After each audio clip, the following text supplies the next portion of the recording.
Malapit na ang birthday ni mama ko, October 1. Medyo 34 years old na siya. Maraming bagay ang nakakabilig kay mama. Kaputan mang sabihin, siya talaga ang the best mama in the whole universe. Isang na si mama, madalas ko siyang nakikita na hirap at pawis na pawis. At nagkakakuba sa pag-cellphone. Sa pagtatrabaho pala. Samantalang kami ni Iggy Boy, sarap buhay. Pakuya-kuya-koy at pakula-pulamot kami sa sopa habang nanonood ng Netflix. Wala namang magawa si mama kundi ang pagpasensyahan na lang ang suwail, tamad at napakawit niyang mga anak. Pero marunong naman akong magsaing gamit ang rice cooker at maglaba at ang washing machine.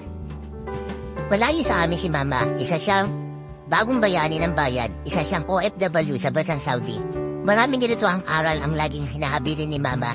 Mag-aral kayo na mabuti ni Iggy para magtagumpay kayo at matupad nyo ang unlimited dollars na ibibigay niya sa akin paglaki nyo. Kaya naman, nagkakapasok kami ni Iggy Boy na may honor.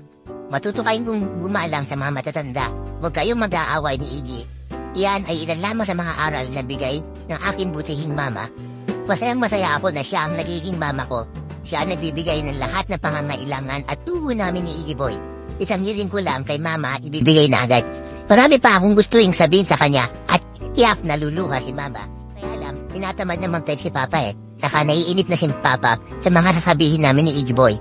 Basta gusto ko lang sabihin, ipagsigawan ni Iggy Boy sa buong Bulacan ay sa buong mundo pala na kung gaano kabait si Mama pagtulog at kung gaano siya karesponsabling mama at para malaman nila na kung gaano kami kapalad bilang anak niya.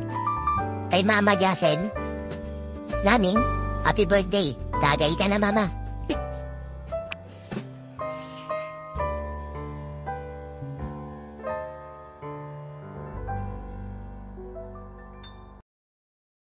Happy birthday, Mama!